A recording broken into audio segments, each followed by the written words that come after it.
ఏమైతే అయిందిలే గోపి, లోపలికి వెళ్దాం పదా, బయట ఉంటే మనకేమొస్తుంది అని మరలా ఇద్దరు వచ్చి మరి గొలుసు ప్రార్థన మరి మోకరించి ప్రార్థన చేయడం జరిగింది. దేవుడి కృప వల్ల మరి మోకరించి ప్రార్థన చేసిన కాడి నుంచి, మన సంఘ బిడ్డలు ఆల్రెడీ ప్రార్థనలో పెట్టిన కాడి నుంచి ఒక అరగంటలోనే నాకు ఆ నొప్పు పోయింది. దేవుని స్తోత్రం. నేను అనుకున్నాను, ప్రభా నాకు 2 కుమారులను ఇచ్చావు, మరి చక్కగా నీ బిడ్డ సహోదరిని నాకు వివాహం చేసావు, నీ దేవ సేవకులు చేతుల మీదగానా, మా పేర్లు కూడా నీ చేతుల మీద, నీ దేవ సేవకుడు చేతుల మీద మేము పెట్టుకున్నాం కదా ప్రభా. మరి జీవన పదార్థం అనేది నేను వెళ్ళి కష్టపడికి వస్తాను కదా ప్రభా, నా కుటుంబాన్ని నేను పోషించుకోవాలి, తర్వాత నా సంఘం బిడ్డలు, నా సంఘ కాపరిని కూడా నేను చూసుకోవాలి ప్రభా.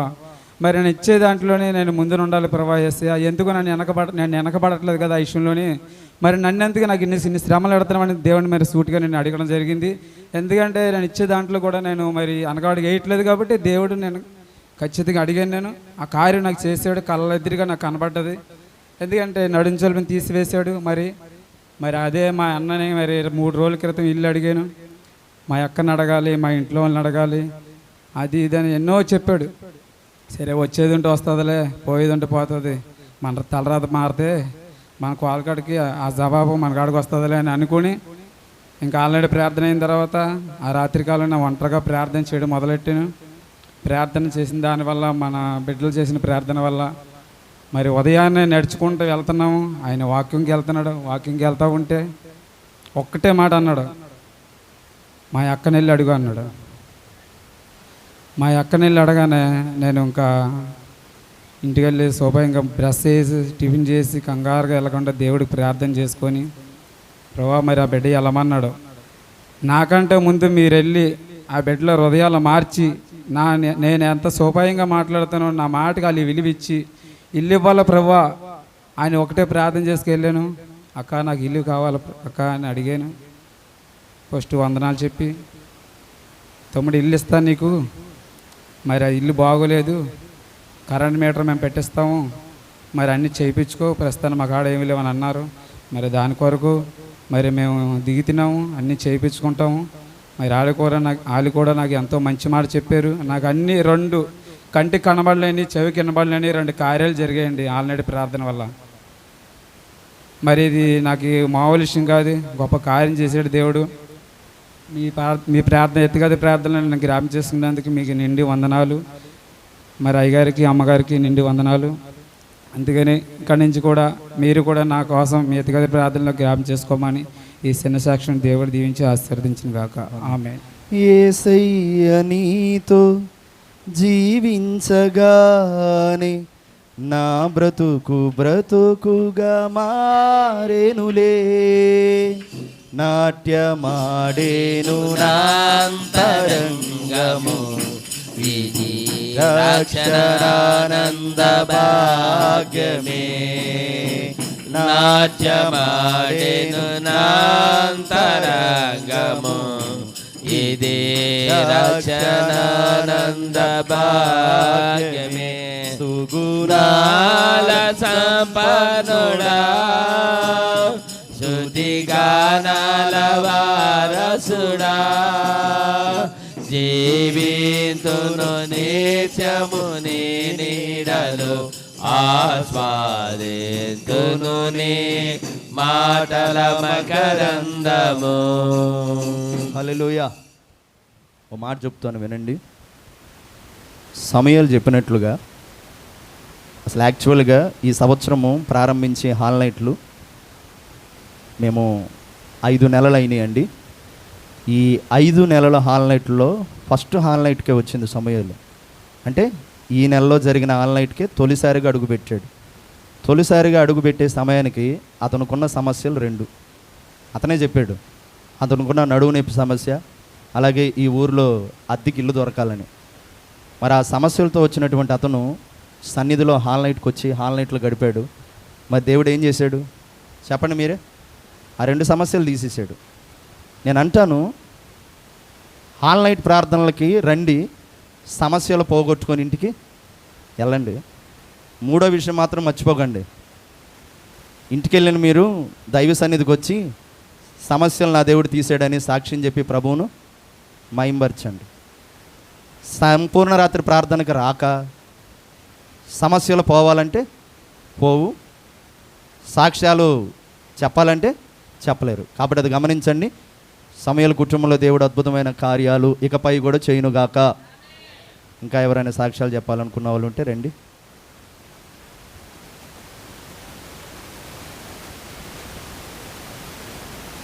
సాక్ష్యం చెప్పడానికి లేచామనుకున్నాం మేము. సరే, సాక్ష్యాలు ఎవరు లేని పక్షమున చిన్న ప్రార్థన వాక్యం కొరకు మన మధ్యలో ఎలియాజర్ ప్రార్థిస్తాడు. అందరము వాక్యానికి వెళ్దాం.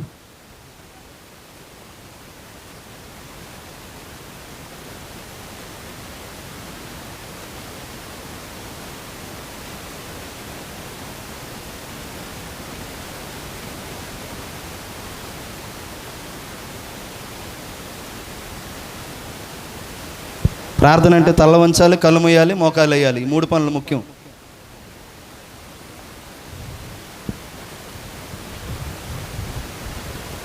నేను ఆరాధించి నేను కనపరిచినప్పుడు ప్రభా, నిన్ను మహింపరిచినప్పుడు ప్రభా, ఎన్నో కార్యాలు ప్రభా స్తోత్రం, జీవితాల్లో స్తోత్రం. జరుగుతాయి ప్రభా. అయ్యా, ఈ లోకంలో ఎంతమంది ఉన్నా సరే మేము అనాథలమే తండ్రి. నిన్ను ఆనుకొని నేను నమ్ముకుని ఉన్నట్టు వారు ఎన్నడూ నువ్వు చేయి విడిచిన దేవుడు కాదు ప్రభా. ఎన్నో కార్యాలు మా జీవితాలు బాగు చేసిన దేవుడు నీవు నాయనా. నేను స్తుతించి నేను కనపరిచి మా సంఘం అంతా నేను ఆరాధించి ఉన్నా ప్రభా. ఎంతోమందినైనా ఎన్నో బాధలు, ఎన్నో ఇరుకులు, ఎన్నో ఇబ్బందులు, కనపలేని దుఃఖం ప్రభా అన్న కన్నీటి కార్చినట్టు వారు ఎంతోమంది ఉన్నారు ప్రభా. ఎందుకురా జీవితం అనుకున్నట్టు వారు ఎంతోమంది ఉన్నారు ప్రభా. వీళ్ళందరితో మాట్లాడి ఓదార్పు దయచేసి నాయనా మా ప్రభా, నీ దీన సేవకుడు ప్రభు చెప్పిన వాక్యం మా హృదయాల్లో పెట్టుకొని హృదయం సారంగా బతుకుతూ జీవించుతూ నీ నామానికి మహిమ తెచ్చే బిడ్డల వల్ల మమ్మల్ని అందరూ నిలబెట్టమని యేసయ్య పరిశుద్ధ నామములో మిక్కిలియంతో బతిమాలాడుకుంటున్నాం తండ్రి. ఆమేన్. ఆమేన్.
ఎప్పుడు చెప్పే మాటే ఆసక్తికి ఉన్న వాళ్ళు స్తోత్రం.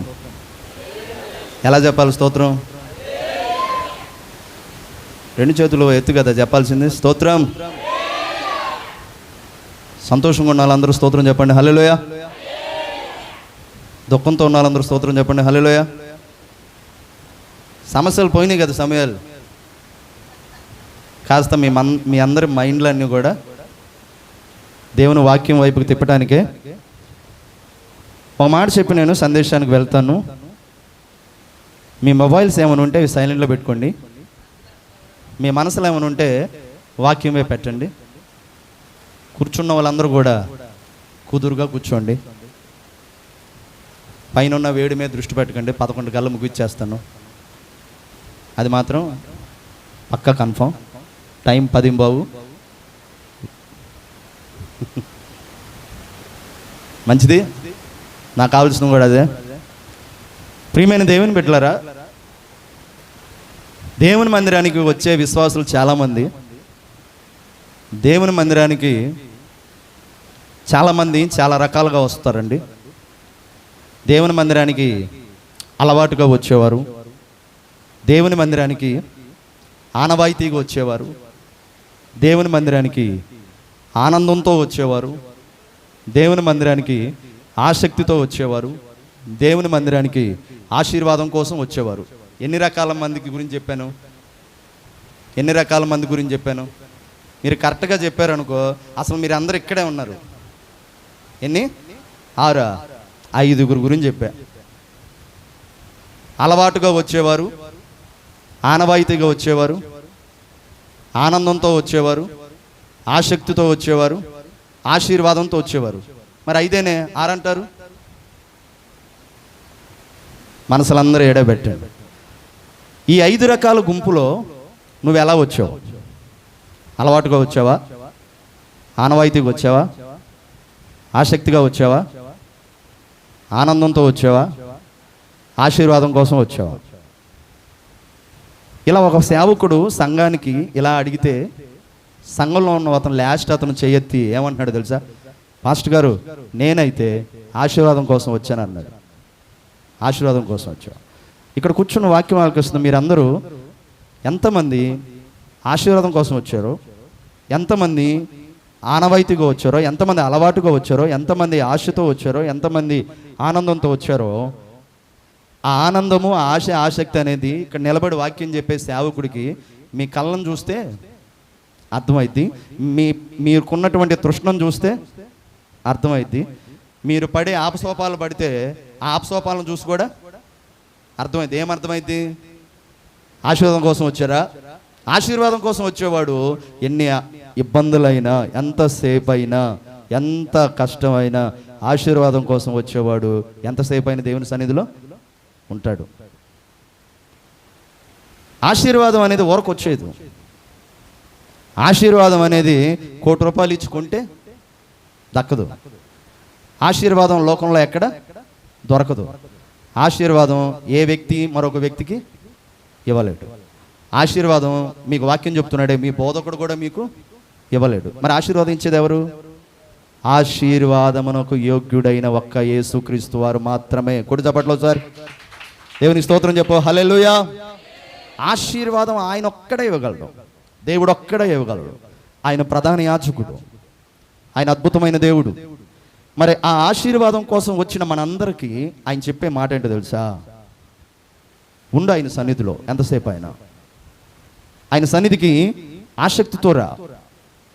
ఆదివారం అనేసరికి చాలామందికి ఉండాలి ఏంటంటే ఆసక్తి, కానీ ఆదివారం అనేసరికి కొద్ది మందికే ఉంటుంది ఆసక్తి.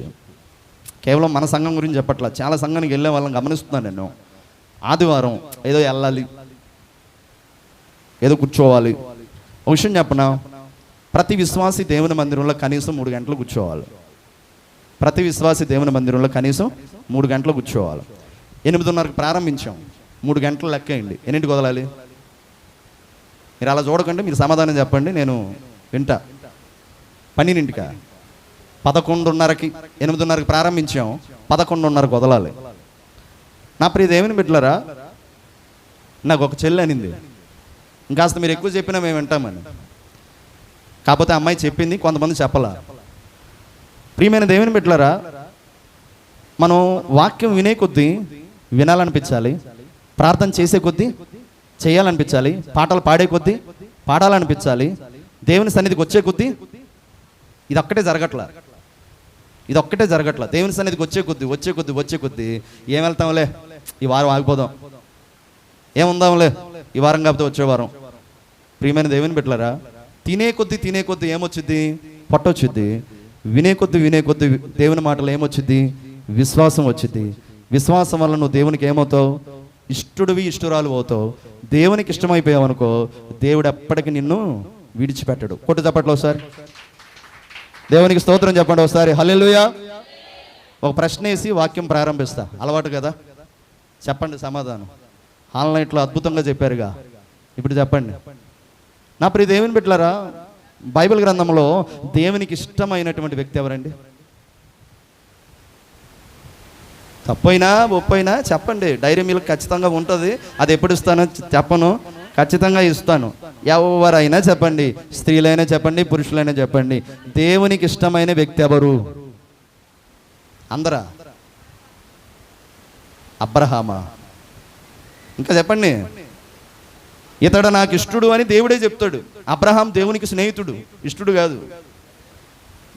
మోషే దేవునితో ముఖాముఖిగా మాట్లాడిన వాడు, నా ఇల్లంతటిలో నమ్మకమైన వాడు అని చెప్పాడు, నా ఇష్టుడు అని చెప్పలా. దావీదు. కొట్టావు చాక్లెట్. కొట్టండి చాపట్లో ఒకసారి. దేవునికి స్తోత్రం చెప్పండి. హల్లెలూయా. కొట్టండి రెండు చేతులు అయితే. రెండు చేతులు అయితే స్తోత్రం చెప్పండి. స్తోత్రం, స్తోత్రం. దావీదు దేవునికి ఇష్టడయ్యాడు. అబ్రహాం దేవునికి స్నేహితుడయ్యాడు. మోషే దేవుని ఇల్లంతట్లో నమ్మకస్తుడయ్యాడు. నువ్వెవరు? ఇది నా ప్రశ్న. నువ్వెవరు? దేవునికి ఇష్టం అవ్వాలంటే ఏదో ఆదివారం పూట ఆలయానికి వచ్చినంత మాత్రాన్ని ఇష్టమైపోవు. దేవునికి ఒక వ్యక్తి ఎప్పుడు ఇష్టమవుతాడంటే ఆ వ్యక్తిలో, దావీదులో ఉన్నటువంటి ఆ గుణగుణాలు ఎన్నో ఉంటాయి. నేను ఇప్పుడు ఆ చాప్టర్లోకి వెళ్ళట్లేదులే, చెప్తున్నా. ఈ రోజున దేవుని సన్నిధికి వచ్చి కూర్చున్న వాక్యం ఆలకిస్తున్న నీవు, నీలో ఉండవలసిన ఒక తృష్ణ ఏంటంటే నేను నా దేవునికి ఇష్టం అవ్వాలి, ఇష్టం అవ్వాలి. చాలాసార్లు ఇదే ఆలోచన మనుషుల్లో కలుగుతుంటుంది. నేను పలానా విశ్వాసికి, పలానా బంధువుకి, పలానా రక్త సంబంధికి, పలానా మనిషికి నేనేమవ్వాలి? ఇష్టం అవ్వాలి అని ప్రతి ఒక్కరం అనుకుంటాం. నేను నా భర్తకి ఇష్టం అవ్వాలి అని భార్య అనుకోవటంలో తప్పు లేదు. నేను నా భార్యకి ఇష్టం అవ్వాలని భర్త అనుకోవటంలో తప్పు లేదు. నేను నా కుటుంబానికి ఇష్టం అవ్వాలనుకోవటంలో తప్పు లేదు. అలా ఇష్టం అవ్వాలనుకున్నప్పుడు వాళ్ళ ఇష్టాలేంటో ఏం చేస్తారు? తెలుసుకుంటారు. అలాగే నేను దేవునికి ఇష్టం అవ్వాలనుకుంటే దేవుని ఇష్టాలేంటో కూడా నీకేమవ్వాలి? తెలియాలి. దేవుని ఇష్టాలేంటో నీకు తెలిస్తే దేవునికి ఇష్టంగా నడుచుకోవడానికి ఎంత కష్టమైనా కూడా నువ్వు జీవిస్తావు. దేవునికి ఇష్టమైనవి నెంబర్ 1. అమ్మ రికార్డింగ్ చేస్తే చెయ్యి. ఎందుకంటే దీంతో నమ్మకం పెట్టుకోం మనం. ఇది ఒకసారి పని చేసేది, ఒకసారి పని చేయదు. మీరు రికార్డింగ్ చేస్తే అప్పుడప్పుడు మీరు వింటారు, నేను ఇంటికి వచ్చినప్పుడు నేను వింటాను. చూడండి ఒకసారి దేవునికి ఇష్టమైంది ఏంటి? కొలస్సీలకు రాసిన పత్రిక 4వ అధ్యాయము 2వ వచనం, పేజ్ నెంబర్ 184. సరే నేను చదువుతాను. దేవునికి ఇష్టమైనది ఏంటి? మొట్టమొదటిది, ప్రార్థన యందు నిలకడగా ఉండి కృతజ్ఞత గలవారై దాని యందు మెలకువగా ఉండుడి. యేసయ్య నిన్ను విన్నంటగానే ఆజ్ఞల మార్గము కనిపించదే. కొట్టండగా చప్పట్లు. యేసయ్య నిన్ను విన్నంటగానే ఆజ్ఞల మార్గం కనిపించనే. నీవు నన్ను నడిపించగలవు, నేను నడువవలసిన త్రోవలో. పాడండి. నీవు నన్ను నడిపించగలవు, నేను నడువవలసిన త్రోవలో సుగుణాల స్తుతి. పాడండి. జీవింతును నీ నీడలో, మాటల మకరందము. బోలో క్రీస్తు మహారాజ్కి. దేవునికి ఇష్టమైంది ఏంటంటే మొట్టమొదటిది ప్రార్థన. చెప్పండి ఒకసారి, దేవునికి ఇష్టమైంది ఏంటి? ప్రార్థన. ఈరోజు ఉదయాన్నే లేచి ఎంతమంది ప్రార్థన చేశారు? చేసిన వాళ్ళు చేయొద్దండి. 1 2 3 చేతులు దించారుగా, సౌండ్ చేయగా. ఉదయాన్నే లేచి ప్రార్థన చేయండి. రాత్రి పడుకునే ముందు ప్రార్థన చేయండి.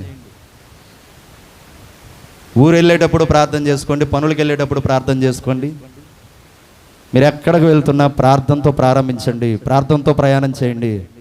అలా చేయటం ద్వారా నువ్వు దేవునితో మాట్లాడతావు. దేవునితో మాట్లాడటం నీకు అలవాటు అయింది. నా ప్రియ దేవుని బిడ్డలారా, ప్రార్థనలో చాలా రకాల ప్రార్థనలు ఉన్నాయి. ఉదయకాల ప్రార్థన, మధ్యాహ్న కాల ప్రార్థన, సాయంకాల ప్రార్థన, రాత్రి వేళ ప్రార్థన, అరుణోదయ ప్రార్థన. ఎన్ని రకాల ప్రార్థన చెప్పాను? కాన్ఫిడెంట్గా ఉన్నారు. చెప్పండి అవి. ఉదయకాల ప్రార్థన, మధ్యాహ్నకాల ప్రార్థన, సాయంకాల ప్రార్థన, రాత్రికాల ప్రార్థన, అరుణోదయ ప్రార్థన. అరుణోదయం ప్రార్థన చేసిన భక్తుడు ఎవరు? యోబు.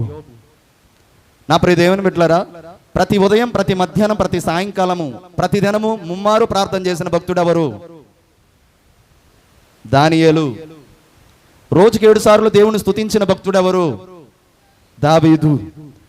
ప్రియమైన దేవుని బిడ్డలారా, రాత్రంతా కొండల మీద ప్రార్థన చేసిన వ్యక్తి ఎవరు? ఇదన్నా చెప్పండి. రాత్రంతా కొండల మీద ప్రార్థన చేసిన వ్యక్తి ఎవరు? యేసయ్య. ఆ యేసయ్య ప్రార్థన చేయటమే కాదు, ఆయనకి ఎవరైతే ప్రార్థన చేస్తారో ఆయనకు వాళ్ళు ఏమవుతారు? ఇష్టమవుతారు. ప్రార్థన నిలబడి చేయటం ఉంది, ప్రార్థన కూర్చొని చేయటం ఉంది, ప్రార్థన సాగిలబడి చేయటం ఉంది, ప్రార్థన నడుమంచి చేయటం ఉంది, ప్రార్థన మోకాళ్ళేసి చేయటం ఉంది.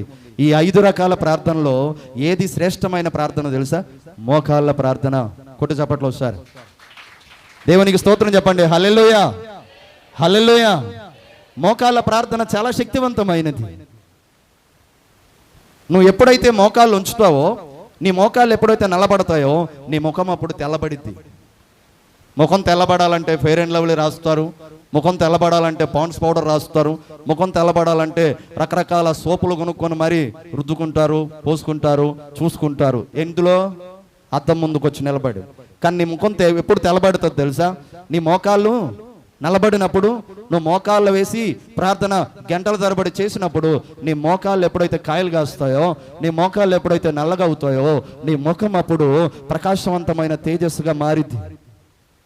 బైబిల్ గ్రంథంలో దేవునితో ముఖాముఖిగా మాట్లాడుతూ దేవుని ముఖదర్శనం చూసి దేవుని ఇల్లంతటిలో కూడా నమ్మకమైన వాడని అనిపించుకున్నటువంటి మోషే 40 పగళ్ళు రాత్రులు, రెండోసారి 40 పగళ్ళు రాత్రులు సీనాయి పర్వతం మీద గంటల తరబడి, రోజుల తరబడి మోకాళ్ళేసి మోషే ఏం చేశాడు? ప్రార్థన చేశాడు. ఆ 40 పగల రాత్రులు సీనాయి పర్వతం మీద ప్రార్థన చేసి అతడు కిందకు వచ్చిన తర్వాత ఇశ్రాయేలు ప్రజలు మోషేను డైరెక్ట్గా చూడలేకపోయారు. మోషే మీద ఉన్నటువంటి ఆ తేజస్సు, మోషే మీద ఉన్న ఆ ప్రసన్నత, మోషే మీద ఉన్న ఆ కాంతి ఇశ్రాయేలు ప్రజల్ని చూడలేకపోయేసరికి ఇశ్రాయేలు ప్రజలు ఏం చేస్తారంటే ఒక తెల్లటి కండవ తీసుకొని వచ్చి మోషే ముఖం మీద కప్పుతారు. సీనాయి పర్వతానికి వెళ్ళబోయే ముందేమో మోషే ముఖం బాగానే ఉంది. సీనాయి పర్వతం మీదకి నుండి దిగి వచ్చిన తర్వాత మోషే ముఖం తేజస్సుతో ఉంది. హాల్ నైట్ ప్రార్థనకు నువ్వు రాకముందు నువ్వు బాగానే, నీ పరిస్థితులు ఏం మారలా. హాల్ నైట్ ప్రార్థనలకు వచ్చి రాత్రంతా ప్రార్థనలో గడిపి నువ్వు తిరిగి వెళ్ళేటప్పుడు చూడు, నీ పరిస్థితులు ఏమవుతాయి? మారుతాయి.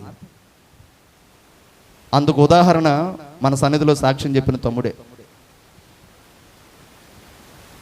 శుక్రవారం రాత్రి అంతా ప్రార్థనలో గడిపాము. 2:30కు ఆపామండి ప్రార్థన. అందరూ పడుకున్నారు. వారిలో 2 మాత్రము ప్రార్థనలు చేస్తూనే ఉన్నారు. వారిలో ఒక చెల్లి స్వప్న, ఒక తమ్ముడు సమూయేలు. తనైతే తన భర్త కొరకు, తన కుటుంబం కొరకు ప్రార్థన చేసింది. తనైతే తన సమస్యల కొరకు ప్రార్థన చేశాడు. శనివారం ఉదయం నేను సెంటర్కి వెళ్ళా. ఫోన్ చేసి చెప్తున్నాడు, అయ్యగారు దేవుడు కార్యం చేశాడు అయ్యగారు అన్నాడు. ఏం కార్యం చేశాడు? ముందు చెప్పాయా నాయన అంటున్నాడు. కార్యం చేశాడు అయ్యగారు అంటున్నాడు. ఏం కార్యం చెప్పు త్వరగా. ఒకటి, నాకు ఇల్లు ఏర్పాటు చేశాడు. రెండోది, నా నడువు నొప్పి పోగొట్టాడు. దేవుడు హాల్ నైట్లో కార్యం చేశాడు అన్నాడు. కొట్టండి చప్పట్లో ఒకసారి. దేవునికి స్తోత్రం చెప్పండి. హల్లెలూయా. వారికి చేసిన కార్యాలు, వారికి జరిగిన కార్యాలు నీ జీవితంలో కూడా దేవుడు చేయడా? సమాధానం ఏమండి? చేయడా? చేస్తాడు. మరి ఎందుకు రావట్లేదు హాల్ నైట్కి? నువ్వు హాల్ నైట్లో ఎందుకు దేవుని సన్నిధిలో గడపలేకపోతున్నావు? కొంతమంది ఆన్లైన్లో ప్రార్థనలో రాత్రంతా గడిపి శనివారం పనులకు వెళ్ళారండి. ఎంత భారం అది ఆలోచించండి. రాత్రంతా ప్రార్థనలో గడిపి, రాత్రంతా ఇక్కడ విజ్ఞాపనలు చేసి, రాత్రంతా నిద్ర త్యాగం చేసి, మరలా శనివారం ఉదయాన్నే పనికి వెళ్ళి ఉదయం నుండి సాయంత్రం వరకు మరలా అక్కడ నిలబడి పనులు చేసి వచ్చిన వాళ్ళు ఉన్నారు. ఎంత భారమైనా, ఎంత పని అయినా, ఎంత కష్టమైనా, ఎంత నష్టమైనా మనం దేవుని సన్నిధిలో సంపూర్ణ రాత్రి ప్రార్థన అంటే ఆ ప్రార్థనను కదలాలి. ఆ ప్రార్థనకు నువ్వు కదలాలి. ప్రియమైన దేవుని బిడ్డలారా, నువ్వు ప్రార్థనకి ఎప్పుడైతే కదులుతావో, ప్రార్థనకి ఎప్పుడైతే నువ్వు వచ్చి ఇక్కడ నడువంచి మోకాళ్ళ నుంచి ప్రార్థిస్తావో, నీకోసం పరలోకంలో ఉన్న దేవుడు కదిలి నీ సమస్యను తీర్చడానికి వచ్చి నీ సమస్యలని తీసేసి నీకున్న సమస్య స్థానంలో సంతోషాన్ని ఇస్తాడు నీకు. కొట్టు చప్పట్లో ఒకసారి. దేవునికి స్తోత్రం చెప్పు. హల్లెలూయా. అసమానుడైన వాడు, ఆ వైర్ మోత మౌనిక పాస్ చేయండి. అసమానుడైన వాడు అవమానం పడమా ఓటమి ఎరుగని మన దేవుడు ఓడిపోనివ్వడు నిన్ను, ఘనకార్యాలెన్నో నీకై చేసినవాడు, కష్టకాలమందు నీ చేయి విడుచునా, అసాధ్యములెన్నో దాటించిన నాథుడు, శ్రమలో నిన్ను దాటిపోవునా. సియోను దేవుడే నిన్ను సిగ్గుపడనివ్వడు, అందరూ పాడండి. కరాపూర్ణుడే నీ కన్నీరు తుడుచును. సియోను దేవుడే నిన్ను సిగ్గుపడనివ్వడు, కనికర పూర్ణుడే నీ కన్నీరు తుడుచును. పడని అసమానుడైన వాడు అవమానపరచడు నిన్ను, ఓటమి ఎరుగని మన దేవుడు ఓడిపోనివ్వడు. రెండు చేతుల పైకి స్తోత్రం. నిద్రపోతున్న వాళ్ళు స్తోత్రం. ఉన్నారుగా ఇక్కడ. సమస్యలో ఉన్నవాడి దగ్గరికి సమస్యను తీసేవాడు వస్తేనే సమస్య ఏమైంది? తీరిద్ది. జీవితం ప్రశ్నార్థకంగా మారినప్పుడు నీకున్న పలు ప్రశ్నలకి జవాబు రావాలంటే జవాబు ఇచ్చేవాడే నీ దగ్గరికి రావాలి. ఆ జవాబు ఇచ్చేవాడు ఎవరు? యేసయ్య ఒక్కడే. మా కాస్త గోడలకు ఆనుకున్న వాళ్ళు వచ్చేస్తుంది తూలు, వచ్చేస్తుంది కునుకు, వచ్చేస్తుంది నిద్ర, అది అంటురోగం. కాస్త ముందుకు జరిగి కూర్చో చెల్లెమ్మ. నువ్వు వినే ఒక అరగంట వాక్యం నీ గుండెల్లో నిలిచిపోతే నీ గుండె నిండా ఉన్నటువంటి కన్నీరంతా కూడా కంటి నిండా ఆనందంగా నా దేవుడు నింపుతాడు. దేవునికి స్తోత్రం. కాబట్టి వాక్యం వినేటప్పుడు గోడలకు ఆనుకున్నారనుకో, మీకు నిద్ర వస్తుంది, వాక్యం ఎగిరిపోద్ది. నీకున్నటువంటి సమస్యలన్నిటిని కూడా తీసివేయటానికి యేసయ్య నీ దగ్గరికి ఎప్పుడు వస్తాడు అంటే నువ్వు ఆయన సన్నిధికి వచ్చినప్పుడు, ప్రార్థించడానికి వచ్చినప్పుడు, ప్రార్థన చేసేవారితో నీవు కూడా కలిసి ప్రార్థించే వ్యక్తిగా మారినప్పుడు. నేను వాక్యం చదివానుగా, ప్రార్థన యందు నువ్వు ఎలా ఉండాలి? నిలకడగా ఉండాలి. నిలకడ. నిలకడ అంటే అర్థం ఏంటి? ఎప్పుడు ఒకేలా ఉండటం. నీ కళ్ళ ముందు కనిపిస్తున్న వాటిలో ఎప్పుడూ ఒకేలా స్థిరంగా ఉండేది ఏంటి చెప్పండి? ఇంతసేపా? గోడ. ఇంకా చెప్పండి. స్తంభం. ఇంకా పర్వతం. ఇంకా మా ప్రమేలక మాట్లాడట్లా. శిఖరం. ఏంది? అదే పర్వతము, శిఖరము, స్తంభము, గోడ, రాయి, పెద్ద బండరాయి స్థిరంగా ఉంటుంది. స్థిరంగా ఉంటుంది. స్థిరంగా లేకుండా ఎగిరిపోయేది ఏంటో చెప్పండి? గెడ్డని చెప్పచ్చుగా. దుమ్ము ధూళి. ఎంత బాగా చెప్తున్నారు నా ప్రియ దేవుని బిడ్డలారా. నిలకడ అంటే స్థిరము, నిలకడ లేనిది అంటే అస్థిరము. అస్థిరము అనగా గడ్డి, అస్థిరము అనగా పొట్టు, అస్థిరము అనగా గాలికి ఎగిరి వెళ్ళిపోయే దుమ్ము. అందుకే యేసయ్య ఒక చోట ఇలా అంటాడు, ఇసుక మీద కట్టబడిన ఇల్లు గాలివానలు వస్తే కూలిపోతాయి, బండ మీద కట్టబడిన ఇల్లు గాలివానలు వచ్చినా తుఫానులు వచ్చినా స్థిరంగా ఉంటుంది. ప్రార్థన యందు నిలకడ అంటే ప్రార్థనలో ఒక స్థిరత్వం కలిగి నువ్వు ఉండాలి.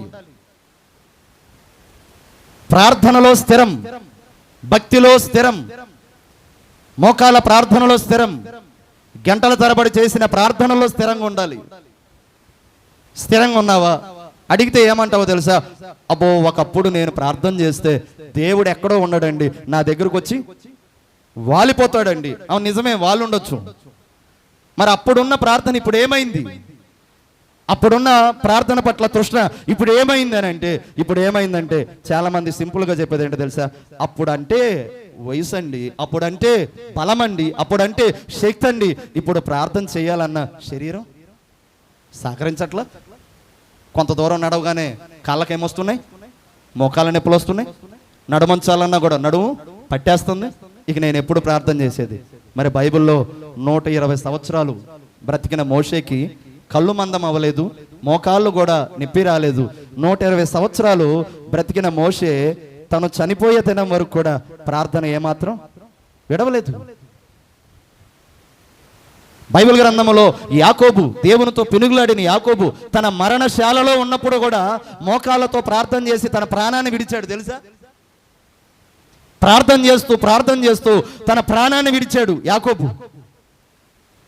చివరి దినం వరకు ప్రార్థనే తనకు ధ్యేయంగా, ప్రార్థనే తనకు ప్రాణంగా, ప్రార్థనే తనకు సర్వంగా సమర్పించుకున్నాడు ప్రభు అని యేసుక్రీస్తు వారు. తన సేవా ప్రారంభం ప్రార్థనతో ప్రారంభించాడు, తన జీవితం ముగింపు ప్రార్థనతోనే ముగించాడు ప్రభు అని యేసుక్రీస్తు వారు. ఎక్కడ తన ప్రాణాన్ని విడిచాడు? కల్వరి కొండ మీద. దేని మీద వేలాడి తన ప్రాణం విడిచాడు? శిలువ మీద వేలాడి. చేతులకు ఏమున్నాయి? మేకులు. కాళ్ళకేమున్నాయి? మేకులు. తలకేముంది? ముళ్ళ కిరీటం. శరీరం అంతా ఎలా ఉంది? గాయాలు. కానీ ఏం మానలేదు. ప్రార్థనకి ఎందుకు రాలేదమ్మా అంటే తలనొప్పని, ప్రార్థనకి ఎందుకు రాలేదమ్మా అంటే మనసు బాగలేదని, ప్రార్థనకి ఎందుకు రాలేదమ్మా అంటే దూరం అయిపోయిందని. ఈరోజు చాలా మంది, చాలా విశ్వాసులు చాలా రకాల మాటలు చెబుతున్నారు.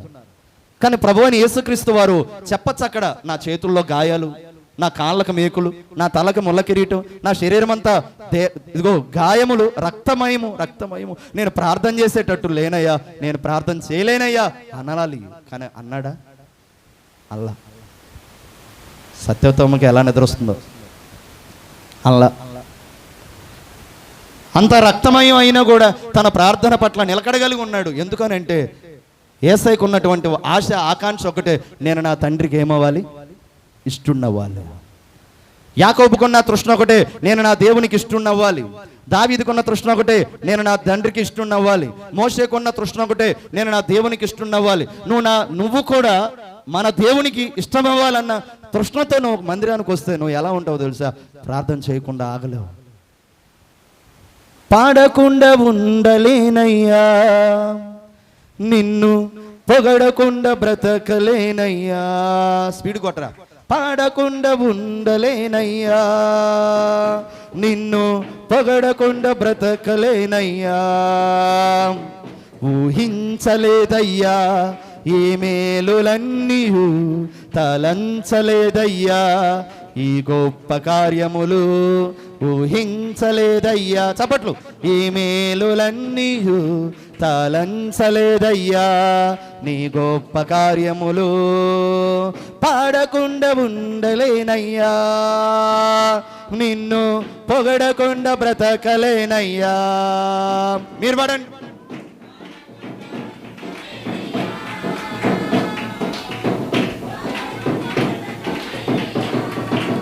తీసివేయబడినాను, త్రోసివేయబడినాను, అకస్మాత్తుగా గుంటలో నెట్టివేయబడినాను. పడు. తీసివేయబడినాను, త్రోసివేయబడినాను, అకస్మాత్తుగా గుంటలో నెట్టివేయబడినాను. అందరూ వదిలేసినా నీవు నన్ను పట్టుకున్నావు. దూకము ముంచేసినా నన్ను పైకి లేపావయ్యా. పడండి. అందరూ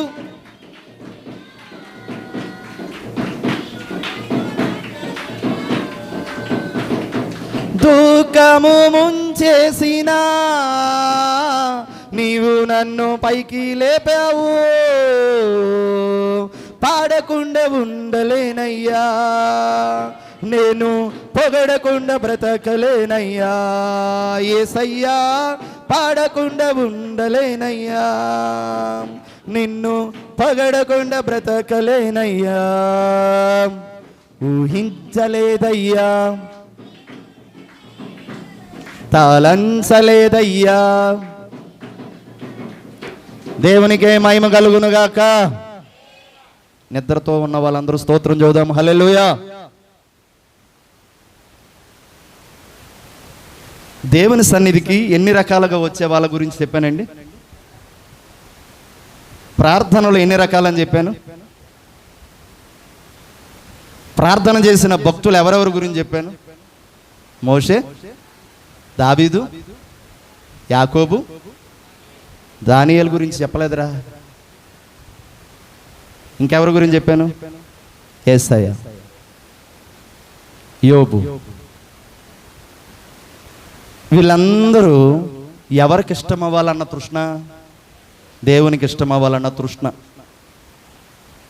మనందరికీ కూడా నేను దేవునికి ఇష్టం అవ్వాలి అన్న తృష్ణతో బతకండి. మనుషులకు ఇష్టం అవ్వాలన్న తృష్ణతో బతికితే ఈరోజు ఇష్టమవుతావు, రేపు కష్టమవుతావు.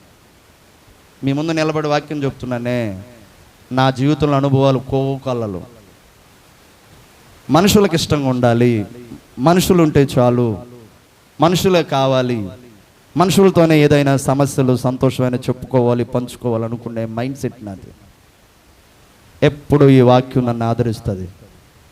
మనుషులు ఎప్పుడు శాశ్వతం కాదు, మనుషుల ప్రేమలు కూడా శాశ్వతం కాదు, మనుషుల ఆదరణ శాశ్వతము కాదు.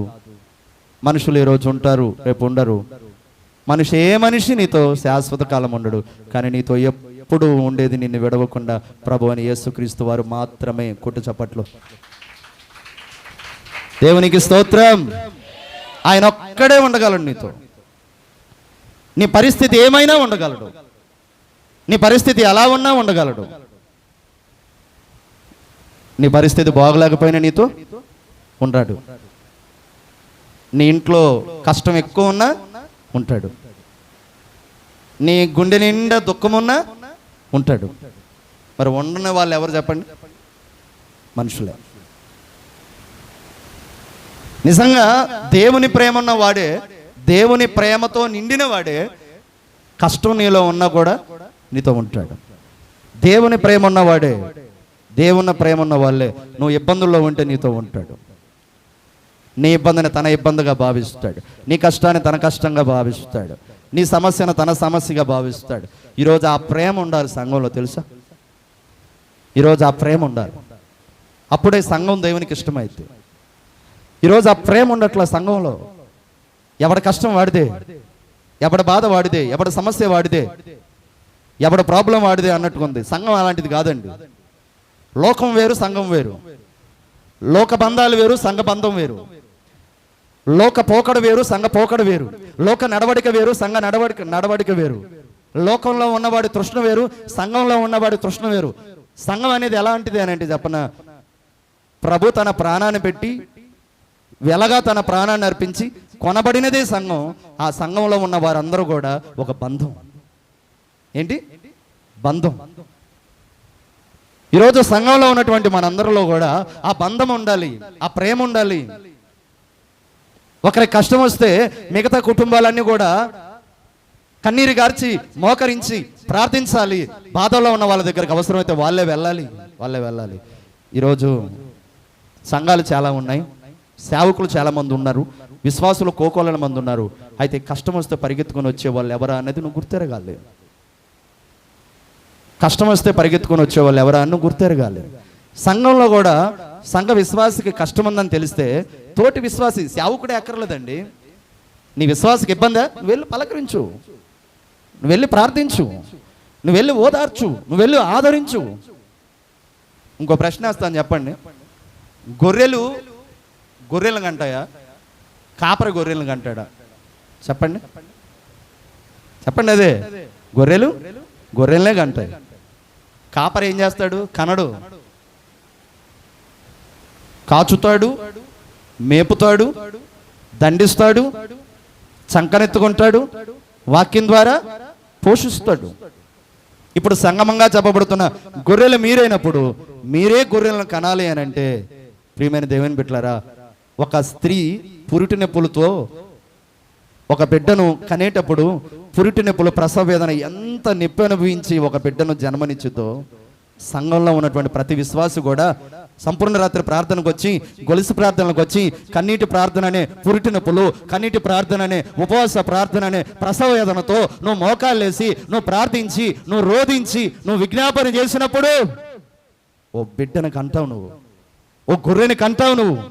అంటే దాని అర్థమైంది, ఒక కొత్త విశ్వాసి లేకపోతే ఒక అన్యుడైనా ఒక వ్యక్తి అయినా సంఘానికి ఎప్పుడు వస్తారో తెలుసా? సంఘంలో ఉన్నటువంటి మనందరము భారము కలిగి ప్రార్థించినప్పుడు. మొన్న ఒక తమ్ముడు అన్నాడు, మనం ఎన్నో సంవత్సరాల నుండి బొందేవుడి సంఘంలో చేసిన ప్రార్థనలను బట్టే ఈరోజు కొన్ని కుటుంబాలు వచ్చినాయి అన్న అన్నాడు.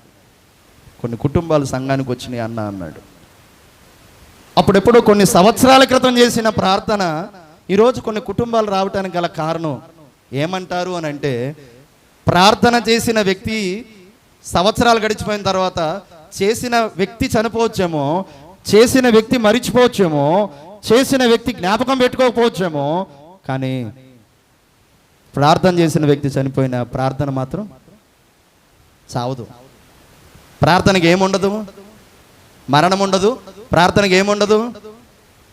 మరుపు ఉండదు. ప్రార్థనకి ఏముండదు? మతిమరుపు ఇంకా ఉండదు. కానీ మందిరంలో ఉన్న చాలా మందికి ఈనాడు ఏముంటున్నాయి? మతిమరుపులు ఉంటున్నాయి. శుక్రవారం ప్రార్థనకి ఎందుకు రాలేదక్క? మరిచిపోయాను అయ్య గారు. శనివారం ప్రార్థనకి ఎందుకు రాలేదమ్మా? మరిచిపోయాను అయ్య గారు. ప్రియమైన దేవుని బిడ్డలారా, ఈరోజు మతిమరుపు అదేందో నాకు అర్థం కావట్లేదు. నాకున్న మతిమరుపు సంఘానికి వచ్చేసిందామని ఒక్కొక్కసారి భయం వేస్తుంది నాకు.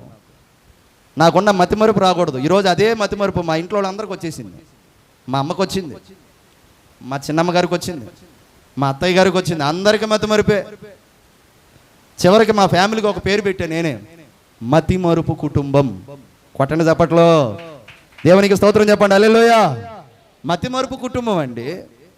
కానీ ఏది మర్చిపోయినా ఒక్కటి మర్చిపోనండి, దేవుని వాక్యం మర్చిపోనండి. అన్నీ గుర్తుంటాయి, అన్నీ మర్చిపోతుంటాను, కానీ వాక్యం మాత్రం మర్చిపోను.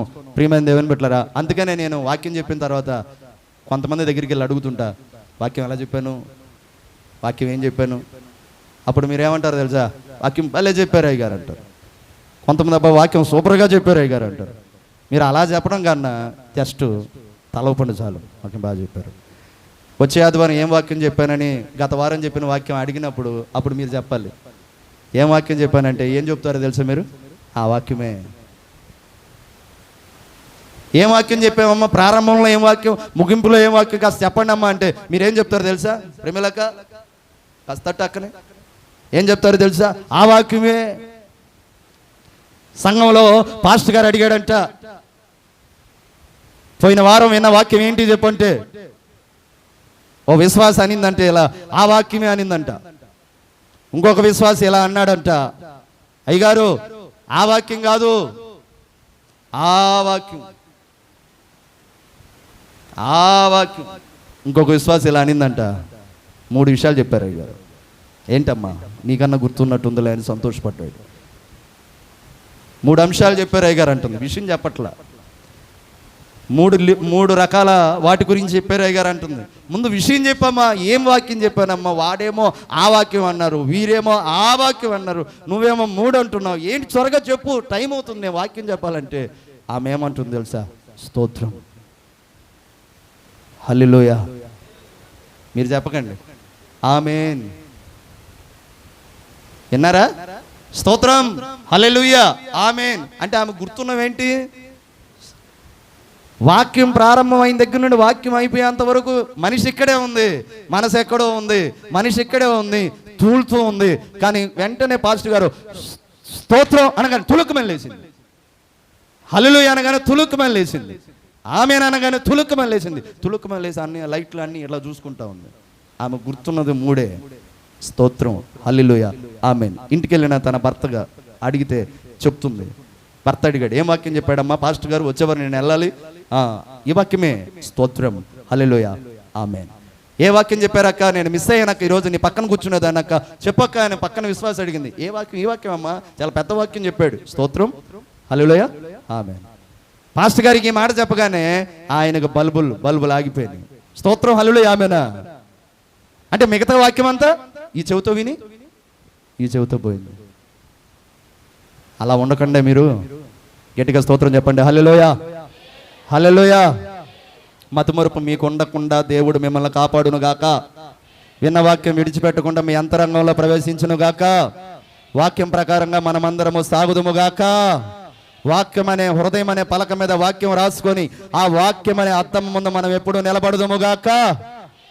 ప్రార్థన పట్ల నిలకడ. అలా ఎవరైతే నిలకడగా ఉంటారో వాళ్ళు దేవునికి ఏమవుతారు? ఇష్టలు అవుతారు. ఇంకో విషయం చెప్తాను. ఈరోజు నేను 3 విషయాలు చెప్తాను. రెండో విషయం, ఎప్పుడు ఒక వ్యక్తి దేవునికి ఇష్టడు అవుతాడనంటే హెబ్రీయులకు రాసిన పత్రిక. ఒరే చదువుకున్న బిడ్డలు ఉన్నారు కదరా, సపోర్ట్ చేయండిరా. నేనే తీసుకోవాలి, నేనే చదవాలి, నేనే చెప్పాలి అంటే కష్టం నాన్న. కాస్త సపోర్ట్ చేయండి. హెబ్రీయులకు రాసిన పత్రిక 11వ అధ్యాయము 207. తీసావా వెస్లీ? నేనే చెప్తాలే. విశ్వాసము లేకుండా దేవునికి ఇష్టడై ఉండుట అసాధ్యము. దేవుని యొద్దకు వచ్చువాడు ఆయన ఉన్నాడనియు తన్ను వెతుకు వారికి ఫలము దయచేవాడనియు నమ్మవలెను కదా. ఒకసారి బిగ్గరగా దేవునికి స్తోత్రం చెప్పండి. స్తోత్రం. మొదటి ఇష్టడు ఏం చేస్తే ఇష్టడు అవుతాడని చెప్పామండి? చెప్పండి. ప్రార్థన చేస్తే. రెండవ ఇష్టడు ఎలా ఉంటే ఇష్టడవుతాడు అని అంటే విశ్వాసం ఉన్నప్పుడు ఇష్టడవుతాడు. విశ్వాసం ఉన్నప్పుడు. మీరందరూ కాస్త తలలెత్తండి, వాక్యం వైపు చూడండి. ఇటు చూడండి. విశ్వాసము ఎన్ని అక్షరాలండి? 4. విశ్వాసములో మొదటి అక్షరం ఏంటి? వి. వినయములో మొదటి అక్షరం ఏంటి? వి. విజయంలో మొదటి అక్షరం ఏంటి? వి. విక్టరీలో కూడా ఇంగ్లీష్లో మొదటి అక్షరం ఏంటి? వి. నీ జీవితం విజయపదంగా వెళ్ళాలంటే, నీ జీవితము విజయ శిఖరాల మీద కూర్చోవాలంటే నువ్వు దేవునికి ఇష్టడు అవ్వాలి. నువ్వు దేవునికి ఇష్టడు అవ్వాలి, ఇష్టరాలు అవ్వాలంటే నీలో ఏముండాలి? విశ్వాసం. విశ్వాసం. విశ్వాసం చాలా గొప్ప పదం అండి, కానీ చాలా చిన్నది అనుకుంటారు. అసలు విశ్వాసం అంటే అర్థమైందంటే జరగలేదు ఇంకా కార్యం, జరిగిందని నమ్మటం. కార్యం ఇంకా జరగల కానీ జరిగిందని నమ్మాలి. బైబిల్ గ్రంథంలో ఎవరు కార్యం ఇంకా జరగల కానీ జరిగిందని నమ్మాడు? ఎవరు చెప్పండి? కార్యం ఇంకా జరగల, బిడ్డలు ఇంకా పుట్టలా. ఇప్పుడు చెప్తారులే, అది ఇంకా పుట్టలా బిడ్డలు. ఆకాశం దగ్గర తీసుకొని వెళ్ళి దేవుడు ఆకాశం వైపు పైకెత్తండి, మీ చేతులు తలలు పైకెత్తండి చూడండి అన్నాడు. అబ్రహాము శారా చూస్తున్నప్పుడు దేవుడు అన్నాడు, ఆకాశం మీద ఎన్ని నక్షత్రాలు ఉన్నాయో నువ్వు లెక్క పెట్టగలవా? ఆ ఆకాశపు నక్షత్రాలంతా సంతానాన్ని నేను నీకు ఇస్తాను అన్నాడు. దేవునికి స్తోత్రం. భూమి మీదకి రా, ఇదిగో ఈ ఇసుకను తీసుకో. ఇసుక రేణువులు లెక్క పెట్టగలమా? లెక్క పెట్టలేం. ఇసుక రేణువులు లెక్క పెట్టలేనంత సంతానాన్ని నేను నీకు ఇస్తా అన్నాడు. అబ్రహాం స్థానంలో మనముంటే ఏంటి? ఇసుక రేణువంత సంతానం ఇస్తావా? ఆకాశ నక్షత్రం అంత సంతానం ఇస్తావా? నా వయసు ఎంతో తెలుసా అని దేవుడికే మనము లెక్కలు చెప్తాం. నా వయసు 99, నా భార్య వయసు 90 సంవత్సరాలు. ఆమె గర్భం ఏమైంది? ఉడికిపోయింది. ఆమెకు అసలు గర్భఫలమే రాదు. 30 సంవత్సరాల కన్నా 40 ఏళ్ళ కన్నా ఒకవేళ గర్భఫలం వచ్చిందంటే నేను నమ్ముతాను. 90 ఏళ్లకు గర్భఫలం వచ్చిందంటే ఏ స్త్రీ కూడా 90 ఏళ్లకు బిడ్డను పుట్టినట్టు ఎక్కడే లేదు. వైద్య శాస్త్రంలో లేదు, సైన్స్లో కూడా లేదు. నిజమే. ఉడికిపోయిన గర్భం బిడ్డలు కలగటం అసాధ్యం. ఉడికిపోయిన గర్భం బిడ్డ పుట్టడం అసాధ్యం. ఉడికిపోయిన గర్భము బిడ్డను కనటం కూడా అసాధ్యము. 90 ఏళ్ళ ముదిమ వయసులో ఆమె బిడ్డకు జన్మనిచ్చింది అని అంటే ఎవరో నమ్మలేరు. నమ్మలేక శారమ్మ తన ఇంటిలో వంటగదిలో ఏం చేస్తుంది? నవ్వింది. నమ్మలేక నవ్వింది. అబ్రహాము కూడా నమ్మలేక స్టార్టింగ్లో, ఇదిగో నా భార్యకి ఇక బిడ్డల పుట్టడం అసాధ్యము, నా ఇంటిలో నా కింద నమ్మకస్తుడుగా ఉంటున్నాడే, నా కుమారుడుగా ఉంటున్నాడే, ఎలియాజరే నాకు వారసుడు అనుకొని అబ్రహాము ఎలియాజరుని వారసుడుగా అనుకుంటున్నాడు. నమ్మకం లేక, శారా కూడా నమ్మకం లేక వంటగదిలో దేవుడు చెప్పిన మాట విని అబ్రహాము వచ్చే సంవత్సరం ఇదే రోజున నీ భార్య గర్భము తెరవబడిద్ది, మగబిడ్డకు జన్మనిచ్చిద్ది, ఆ బిడ్డకు ఇస్సాకు అని పేరు పెడతారు అనగానే శారా కూడా నమ్మలేక నవ్వింది, అబ్రహాము కూడా నమ్మలేక ఎలియాజరే నా వారసుడు అనుకున్నాడు. కానీ నేను ప్రకటిస్తున్న నా దేవుడు ఎలాంటి దేవుడు తెలుసా? కార్యం జరగటానికి అన్ని గోడలు మూసుకుపోయినా, కార్యం జరగటానికి పరిస్థితులన్నీ తలక్రిందులైపోయినా, కార్యం జరగదని నీ వారు చెప్తున్నా, కార్యం జరగదని నీ ఇంట్లో వారు చెప్తున్నా, కార్యం జరగదని నీ మనసే కొన్నిసార్లు చెప్తున్నా, కార్యం జరిగిద్ది అని దేవుని వాక్యం నీతో చెప్పిద్ది. కొట్టు చప్పట్లో సార్, దేవునికి స్తోత్రం, హల్లెలూయా. నీ అప్పులన్నీ తీరవంటారు ఇంట్లో వాళ్ళే, నీ అప్పులు తీరేలోపు నువ్వే చస్తావంటారు నీ కుటుంబీకులే, నీ అప్పులు తీరేలోపు ఇదిగో నువ్వు ఏమైపోతావని నీ మనసే కొన్నిసార్లు చెప్పిద్ది. అప్పుడు దేవుని వాక్యం ఏం చెప్తుందో తెలుసా? నువ్వు ఉన్న లోపలే నీ అప్పులన్నీ తీరుతాయి, నువ్వు బాగున్న లోపలే నీ పరిస్థితులన్నీ చక్కబడతాయి. అలా దేవుని వాక్యం నీకు చెప్పినప్పుడు నువ్వేం చేయాలి? ఆ వాక్యాన్ని నోరు తెరవండి, ఆ వాక్యాన్ని ఏం చేయాలి? నమ్మాలి. నమ్ముట నీ వలనైతే నమ్మువానికి సమస్తం సాధ్యమే. నమ్మకమే నీకు ఉండట్లా, నమ్మకం ఉండట్లా, విశ్వాసం ఉండట్లా. కొంతమంది విశ్వాసాలు ఎలా ఉంటాయంటే కార్యం జరిగితే నమ్ముతా, అప్పులు తీరితే నమ్ముతా, ఇల్లు కట్టినప్పుడు నమ్ముతా, వలలో చేపలు పడినప్పుడు నమ్ముతా, యేసయ్య గాయాల్లో ఏలుపెట్టి చూస్తేనే చెప్పండి నమ్ముతా. ఎవరన్నారు ఆ మాట? తోమా. ఎవరి తోమా? యేసయ్యతో తిరిగిన వ్యక్తి, యేసయ్య పక్కన కూర్చున్న వ్యక్తి, యేసయ్యని వెంబడించిన వ్యక్తి, విశ్వాసే, శిష్యుడే. ఈ రోజు నా ప్రియ దేవుని బిడ్డలారా, దేవుని సన్నిధికి వస్తున్న మనమే, దేవుని మాటలు వింటున్న మనమే, దేవుని సన్నిధిలో కూర్చుంటున్న మనమే, దేవుని వెంబడిస్తున్న మనలోనే ఏముండట్లేదో తెలుసా? నమ్మకాలు ఉండట్లా, విశ్వాసాలు ఉండట్లా. వాటి బదులు ఏముంటున్నాయి తెలుసా? అపనమ్మకం. వాటి బదులు ఏముంటున్నాయి తెలుసా? అల్ప విశ్వాసం. వాటి బదులు ఏముంటున్నాయి తెలుసా? అవిశ్వాసం. వాటి బదులు ఏముంటున్నాయో తెలుసా ప్రియమైన దేవుని బిడ్డలారా? అనుమానం. తోమ అనుమానంతో యేసయ్య గాయాలలో వేలు పెట్టి చూస్తూనే నమ్ముతానన్నాడు. కానీ యేసయ్య ఏమన్నాడు? తోమ, నువ్వు చూచి నమ్మావు. చెప్పండి, చూచి నమ్మిన వారి కంటే చూడక నమ్మిన వారు ధన్యులు. యేసయ్యని మనం చూచామా? టీవీలో చూసుంటాం, ఫోన్లో చూసుంటాం, పోస్టర్లో చూసుంటాం, ఫ్లెక్సీలో చూసుంటాం. కానీ యేసయ్యని కనులారా మనం చూడాలా? యేసయ్యని మనం చూడలేదు, యేసయ్య కార్యాలు కూడా మనం చూడలేదు, యేసయ్య చేసిన అద్భుతాలు మనం చూడలేదు. కేవలం మనము విన్నాం. దేంతో వింటున్నాం? నోరు తెరిచి చెప్పాలి. దేంతో వింటున్నాం? వాక్యంతో వింటున్నాం. వాక్యాన్ని మనము ఈ చెవులతో వింటున్నాం. ఈ వాక్యాన్ని మనము వింటున్నప్పుడు దేవుని వాక్యం చెప్తుంది, దేవుని వాక్యం వినుట వలన నీకేం కలగాలి? విశ్వాసం కలగాలి. నేను ముందే చెప్పాను, బాగా తింటే ఏం కలిగిద్ది? నిద్ర కాదు నాయన, తింటే పొట్ట పెరిగిద్ది, వింటే విశ్వాసం పెరిగిద్ది. అందుకే ఒక మాట ఒక సేవకుడిగా మీ సహోదరుడిగా చెప్తున్నా, బాగా తినే అలవాటు ఎవరికొండ ఉంటే కాస్త తగ్గించుకోండి, కాస్త తక్కువ తినండి.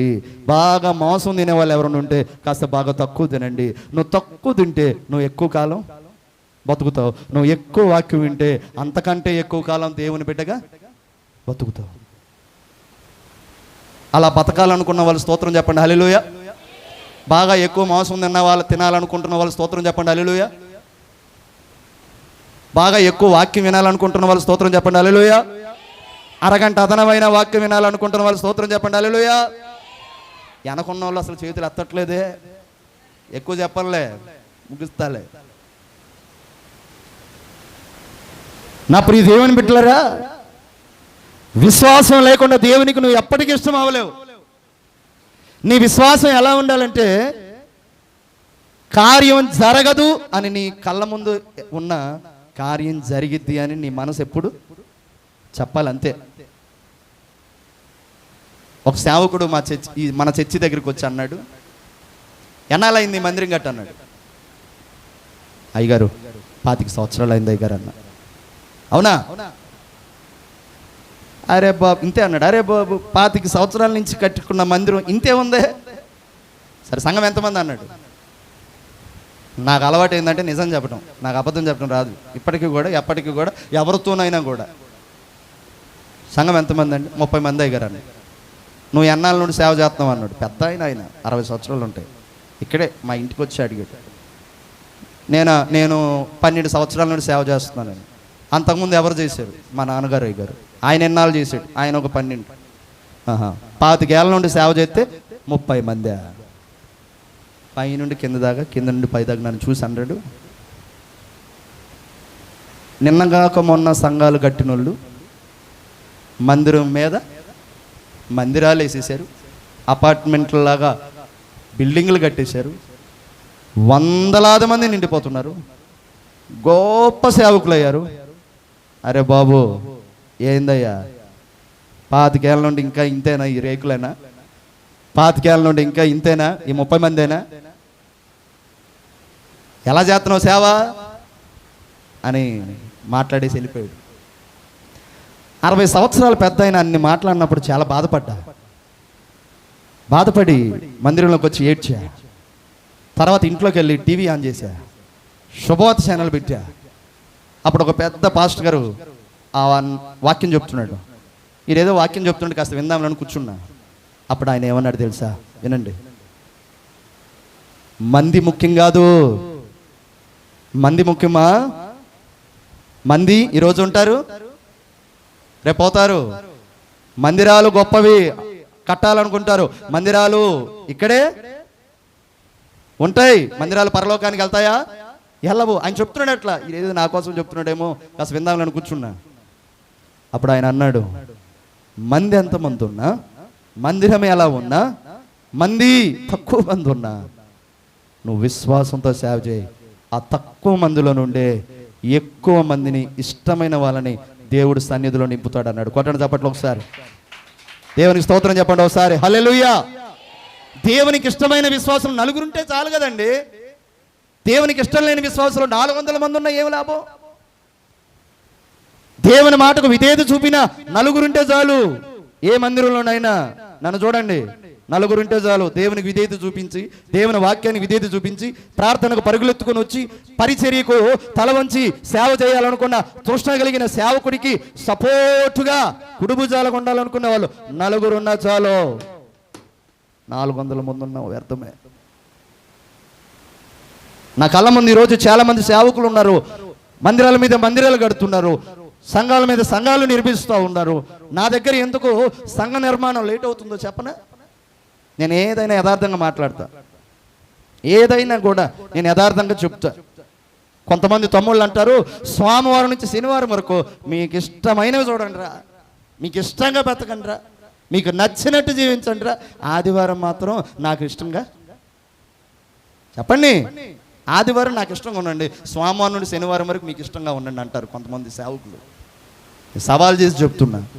అందుకనే వాళ్ళ పక్కన చూడండి, ఇటువైపు ఒక 10 మంది, ఇటువైపు ఒక 10 మంది. బాటిల్ తెచ్చేవాడు ఒకడు, బైక్ వేసుకొని వచ్చేవాడు ఒకడు, అతను కారులో వస్తే కార్ డోర్ ఓపెన్ చేసి బ్యాగులు మోసుకొని వెళ్ళేది ఒకరు. నా పక్కన సంచి మోసేదేవాడు నేనే, బైబిల్ పట్టుకొని వెళ్ళేదేవాడు నేనే, ఉదయం పరదాలు వేసుకుంది ఎవరు నేనే, ఉదయం బాక్సులు పెట్టుకుంది ఎవరు నేనే. ప్రార్థన ఎక్కడైనా జరిగితే అరే డ్రమ్ తీసుకొని వెళ్ళండి అంటే నా వల్ల కాదు, డ్రమ్ పెట్టుకొని కూడా వెళ్ళేది ఎవరు నేనే. వినండి, నువ్వు ప్రార్థనకు వచ్చినప్పుడు నీ సేవకుడు నీకు ఏదైనా పని చెప్తే తల వంచి పని చేయి. డ్రమ్ తీసుకెళ్ళండి అంటే డ్రమ్ నేను తీసుకెళ్తా అయ్యగారు. ఒరే ఈ బాక్స్ ఇక్కడి నుంచి అక్కడ పెట్టరంటే నేను పెడతాను అయ్యగారు. ఈ పరదా వేయరానంటే నేను వేస్తాను అయ్యగారు. ఈ సెట్టింగ్ బెటర్ అంటే నేను పెడతాను అయ్యగారు. అటువంటి వారు నలుగురు ఉన్నా చాలండి, నాకు 100 మంది అక్కర్లా. కొట్టండి చెప్పట్లో సార్, దేవునికి స్తోత్రం చెప్పండి. హల్లెలూయా. ఎందుకు నా పక్కన మనుషులు కరువు అవుతున్నారు అని అంటే నేను ఏదైనా యథార్థంగా మాట్లాడతానండి, యథార్థంగా చెబుతానండి. వాళ్ళని ఎంకరేజ్ చేయలేనండి. లోకానుసారంగా ఉంటున్నారా, నా వల్ల కాదు ఎంకరేజ్ చేయటం.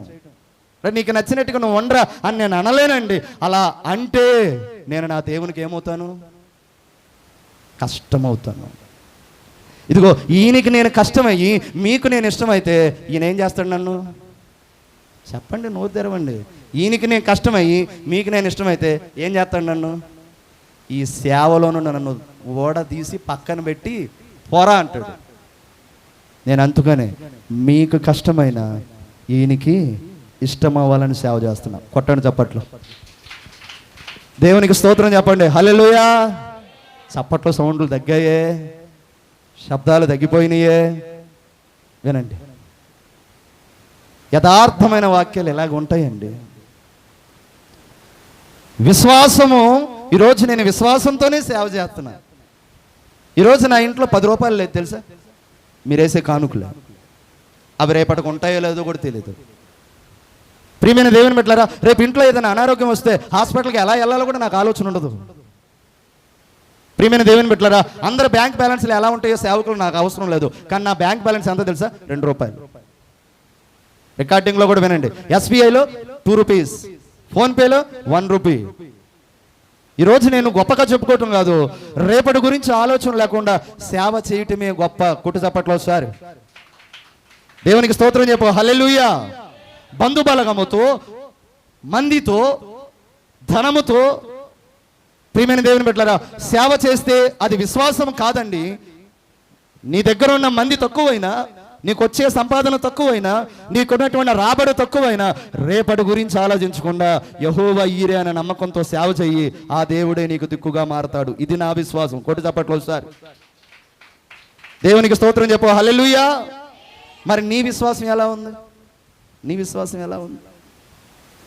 నీకు అడిగిన వెంటనే కార్యాలు, సమయాలు చెప్పు. నీకు అడిగిన వెంటనే కార్యాలు చేస్తాడు కాదు, అడిగిన వెంటనే కార్యాలు ఏమవ్వాలి? జరిగిపోవాలి. అడిగిన వెంటనే జరిగిపోవాలి, అడిగిన వెంటనే తీరిపోవాలి, అడిగిన వెంటనే అన్నీ వచ్చేయాలి. ప్రియమైన దేవుని బిడ్డలారా, అడిగిన వెంటనే దేవుడు నీకు అన్నీ ఇచ్చేస్తే నీకు వచ్చేసి తొందరగా ఏంటో చెప్పు. రోగం కాదు, ఇంకోటి కూడా వచ్చింది చెప్పండి. గర్వం ఫస్ట్ వచ్చింది, ఆ తర్వాత ఏమొచ్చింది? దేవుని సన్నిధికి ఏమెళ్తాములే అన్న ఆలోచన వచ్చింది. ఇంకోటి కూడా వచ్చింది. ప్రియమైన దేవుని బిడ్డలారా, దేవుని పట్ల నీకున్నటువంటి వినయం కాస్త అతి వినయంగా మారిపోద్ది, భక్తిహీనత వచ్చేసిద్ది. ఇవన్నీ నీకు రాకుండా ఉండాలంటే కొన్నిసార్లు నువ్వు అడిగినా కూడా దేవుడు ఏం చేస్తుంటాడు? ఆలస్యం చేస్తుంటాడు. ఆలస్యం చేసినా కూడా నీలో ఏం పోకూడదు.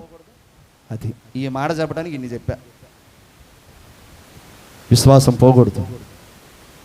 అబ్రహాముకి 99 ఏళ్ళు వచ్చిన విశ్వాసం పోలా, షారాకు 90 ఏళ్ళు వచ్చిన విశ్వాసం పోలా, షద్రక్ మేషకు అబేద్నెగోను అగ్నిగుండంలో పడేస్తానని చెప్పిన విశ్వాసం పోలా అన్న మాట కాస్త అందరూ గట్టిగా చెప్తే నేనంత ఆనందిస్తాను. షద్రక్ మేషకు అబేద్నెగోను అగ్నిగుండంలో పడేస్తానని చెప్పిన కూడా విశ్వాసం అది. అలా చెప్పండి.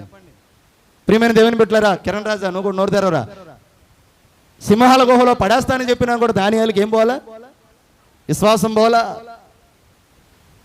మోషేని తీసుకొని వెళ్ళి ఇదిగో ఆ ఎర్ర సముద్రాన్ని 2 పాయలు చేసేటట్టుగా చేస్తానన్నావుగా, చెయ్యి అని చెప్పినప్పుడు కూడా మోషేకి ఏం పోలా?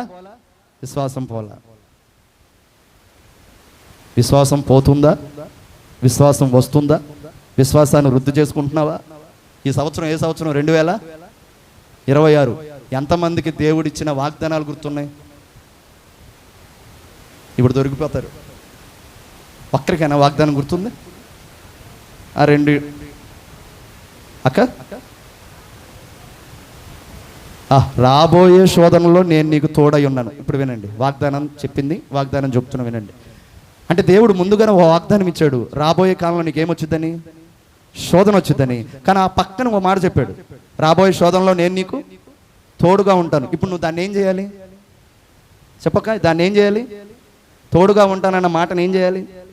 నమ్మాలి, నమ్మాలి. కానీ చాలాసార్లు మనము శోధన దాని మీద దృష్టి పెట్టేస్తాం. అమ్మో ఏ శోధన వచ్చిద్దో, ఏ శ్రమ వచ్చిద్దో, ఏ సమస్య వచ్చిద్దో, ఏ బాధ వచ్చిద్దో అని దృష్టి పెట్టేటట్టుగా అపవాది చేస్తాడు. కానీ పక్కన దేవుడు అంటున్నాడు, నేను నీకు తోడుగా ఉంటా, నమ్ము, నమ్ము. ఒక వ్యక్తి దేవుడికి ఎప్పుడు ఇష్టమవుతాడంటే నువ్వు నమ్మినప్పుడు. నువ్వు మందిరానికి కూడా నమ్మకంతో రావాలి తెలుసా? నువ్వు వాక్యాన్ని కూడా నమ్మకంతో వినాలి తెలుసా? నువ్వు వేసే ప్రతి కానుక, అది రూపాయి కావచ్చు, అది 10,000 కావచ్చు, నువ్వు ఎలా ఇవ్వాలి తెలుసా? చెప్పండి. నమ్మకంతో ఇవ్వాలి. నువ్వు ఇచ్చే 10వ వంతు కూడా నమ్మివ్వాలి. 3 రోజుల క్రితమే నేను చెప్పకుండా ఉండాలి. నేను అందరము హాల్ నైట్ ప్రార్థనలో మనం చేస్తున్నాము. 12:30 ఆ టైంకి బైబిల్కి విచ్చి ఆపాను. ఆ తర్వాత ఫోన్ ఒకసారిగా మెసేజ్ క్రిక్ అని రింగ్ అయింది. చూడండి చెల్లెల్లో చూడండి, ఇంకొక 10 నిమిషాల్లో ముగిస్తాను, పొడిగించంలే. క్రిక్ అని రింగ్ అయితే చూసా, మెల్కీసెదెక్ దశంభాగం కొట్టాడు అని మెసేజ్ వచ్చింది. ఎంత కొట్టాడో చూద్దాం చూసా, 1450 కొట్టాడు. మొదటి నెలలో 1250 కొట్టాడు. రెండవ నెలలో 1350 కొట్టాడు. మూడవ నెల అంటే ఈ నెల ఆన్లైన్ టైంలో 1450 కొట్టాడు. కరెక్ట్గా మిడ్ నైట్ తనకు శాలరీ పడింది. శాలరీ పడిన వెంటనే శాలరీ కూడా లెక్కేసుకోవట్లేదు, చూసుకోవట్లేదు. 14,500 వచ్చి ఉంటాయి, 1450 కొట్టేశాడు. చూసుకున్నాను, మనసులో ప్రార్థన చేసుకున్నాను. శనివారం ఉదయాన్నే 7 గంటలకు లేచి ఫోన్ పట్టుకొని మెల్కీకి ఫోన్ కొట్టా. వందనాలు మెల్కీ అన్న. వందనాలు అయ్యగారు అన్నాడు. ఎలా ఉన్నావు మెల్కీ అన్న. ఒక మాట అన్నాడండి, ఎలా ఉన్నావు మెల్కీ అంటే బాగున్నాను అయ్యగారు అనొచ్చు, కానీ ఏమన్నాడు తెలుసా? మీ ప్రార్థనలో, సంఘ ప్రార్థనలు నాకు తోడుగా ఉన్నంతకాలం నేను బాగుంటాను అయ్యగారు అన్నాడు. కొట్టండి చప్పట్లు, దేవునికి స్తోత్రం చెప్పండి, హల్లెలూయా. నాకు కన్నీళ్ళు లాగలేదండి, మంచం మీద ఏడ్చా. ఎందుకో తెలుసా? దశంభాగాన్ని చూసి నేను ఏడ్చా. వాస్తవానికి వాడు చదివిన చదువుకి ఇంకా దానికి తగ్గ జాబ్ రాలా. ఆ చదివిన చదువు ఏంటో నాకు తెలుసు, నేను చదివాను కాబట్టి ఆ చదువు. దానికి తగ్గ జాబ్ అంటే 30,000 50,000 రావాలి స్టార్టింగే. హైదరాబాద్లో అక్కడ ఉండటం అంటే, అక్కడ రెంట్ కట్టుకోవటం అంటే, మరలా అందులోనే వాడికి ఖర్చులు, అందులోనే అమ్మ నాన్నకి పంపటము, అందులోనే మరలా నమ్మకంగా ఏం తీశాడు? దశంభాగం. నమ్మకంతో ఇస్తున్నాడు, నమ్మకంతో ఇస్తున్నాడు. ప్రార్థన చేయమంటావా మెల్కీ అన్న. చేయండి అయ్యగారు అన్నాడు. ఆన్లైన్లో నీ గురించి ప్రార్థన చేస్తున్నాం మెల్కీ, ప్రతి శుక్రవారం ప్రార్థన చేస్తున్నాం, ప్రతి నెల ప్రార్థనలు పెడుతున్నామని అంటే ఏమన్నాడు తెలుసా?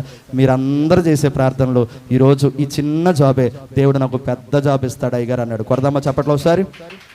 దేవుని స్తోత్రం చెప్పండి, హల్లెలూయా. చిన్న దాంట్లో నమ్మకంగా ఇస్తున్నాడు దేవుడు, పెద్ద దాంట్లో ఇవ్వడా? ఇస్తాడండి, ఇస్తాడు.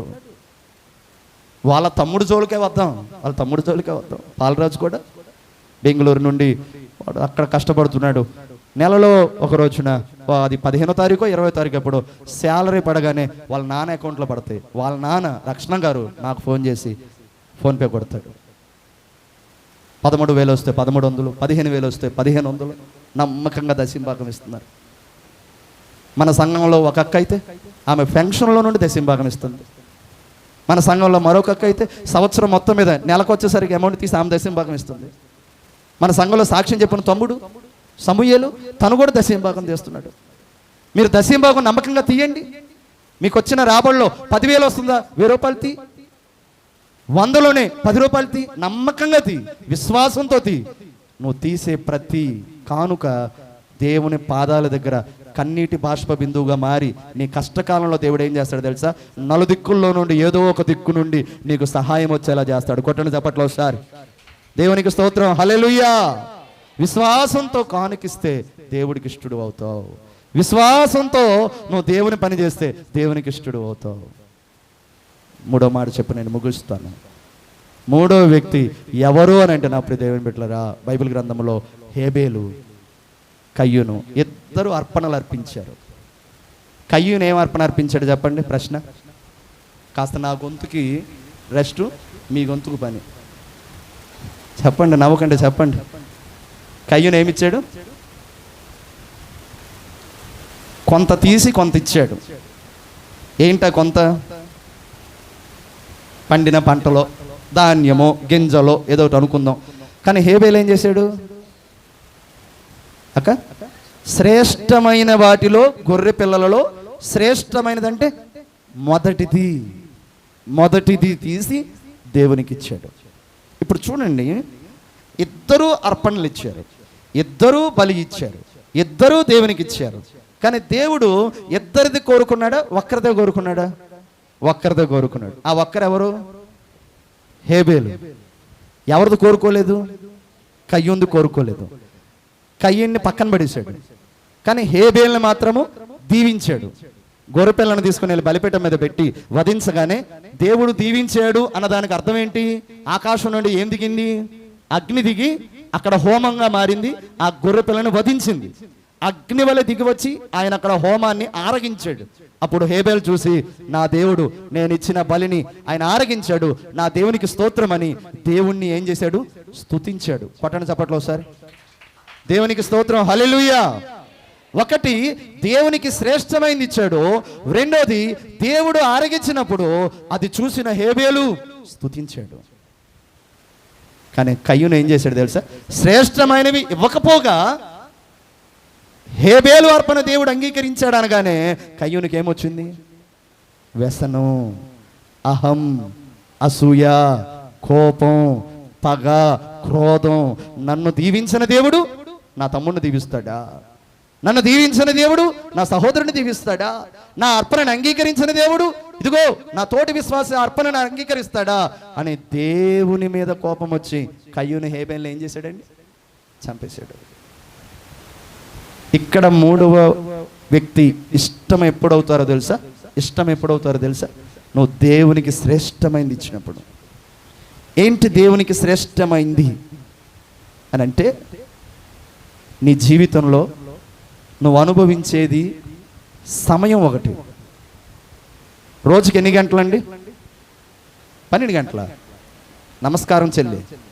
రోజుకి ఎన్ని గంటలక్క? 24 గంటలు. ఈ 24 గంటల దశంభాగంది 20 గంటల దశంభాగం ఎంత? 2 గంటలు. 4 గంటల దశంభాగం ఎంత? కళ్ళు ఎర్రగైపోయినాయి. 40 నిమిషాలు. 2 గంటల 40 నిమిషాలకు ఇంకో 20 నిమిషాలు యాడ్ చేయండి. 3 గంటలు. రోజుకొచ్చి 3 గంటల దశంభాగం తీయాలి మనం. సమయంలో దశంభాగం. రోజుకొచ్చి 3 గంటలు. ఉదయాన్నే లేవండి, 4ంటికి లేవండి, లేదా 5ంటికి లేవండి, 6 వరకు కనీసం ప్రార్థన చేయండి. ఆ తర్వాత సాయంత్రం ఇంటికి రాగానే మరలా మనము భోజనం చేస్తాం కదా, స్నానం చేసి భోజనం చేస్తాం కదా, భోజనం చేసే ముందు ఒక అరగంటన్న ప్రార్థన చేయండి. ఆ తర్వాత నీకు మధ్యరాత్రులు ఎప్పుడైనా మెలకు వచ్చిందా? మెలకు వచ్చినప్పుడు మరలా ఒక గంట ప్రార్థించు. అప్పుడు రోజుకి ఎన్ని గంటలు అవుతాయి? 3 గంటలు అవుతాయి. ఈ 3 గంటలు దేవునికి ఇచ్చినవాడు పోతావు. సమయంలో దశమ భాగం, సంపాదనలో దశమ భాగం. ప్రియమైన దేవుని బిడ్డలారా, ధాన్యములు వచ్చేసాయి ఇక్కడికి. ఎన్ని బాక్సులు ఉన్నాయి చెల్లి? 3. ఇక్కడ ఉన్న విశ్వాసులు ఎన్ని కుటుంబాలు? 12 కుటుంబాలు అనుకున్నాం. ఇప్పుడు 12 కుటుంబాలు. ఇక్కడ ఎన్ని బాక్సులు ఉండాలి? అప్పుడు 12 బాక్సులు ఉండాలి. నువ్వు తినే ధాన్యము రోజు 3 పూటలు తింటే, 2 పూటలు తింటే, నువ్వు తినే ముందు, నువ్వు వండుకునే ముందు, నువ్వు ధాన్యం తీసేటప్పుడే నువ్వు గుప్పిలు తీసి గిన్నెలో వేయి. సోమవారం ఉదయం వండుకుంటున్నావు, గుప్పిలది. సాయంత్రం వండుకుంటున్నావు, మరలా గుప్పిలది. అలా 6 రోజులు తీ. 6 × 2 ఎంత? 12 గుప్పిలది. 12 గుప్పిల ధాన్యం తీసి డబ్బాలో పట్టుకొని, బైబుల్ చేత పట్టుకొని, సంతోషంతో కృతజ్ఞతార్పణలతో దేవుని సన్నిధి దగ్గరకు వచ్చి బలిపీఠ మీద అక్కడ పెట్టు. నీకు ధాన్యం ఎప్పటికీ నీకు తరగదు. నీ నూనె తరగదు.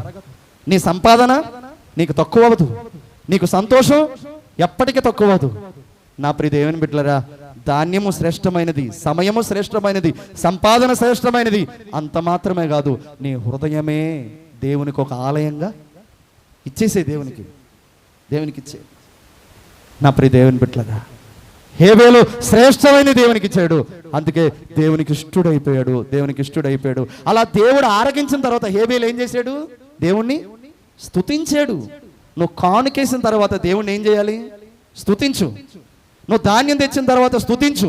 నువ్వు ప్రార్థన చేయించుకున్న తర్వాత నువ్వు నీ ఇంటికి సేవకుడు వస్తాడుగా, నీ ఇంటికి దైవజనుడు వస్తే మంచినీళ్ళు ఇస్తావు, మజ్జిగ ఇస్తావుగా, టీ ఇస్తావుగా, కాఫీ ఇస్తావుగా, లేకపోతే గెంజినీళ్ళు ఇస్తావుగా, లేకపోతే ఏమైనా ఆతిథ్యం భోజనం పెడతావుగా, లేకపోతే కానుక ఇస్తావుగా. అలాంటి సేవకుడు నిన్ను ఆశీర్వదించినప్పుడు నీ మనసులో నువ్వు దేవుణ్ణి ఏం చేయాలి?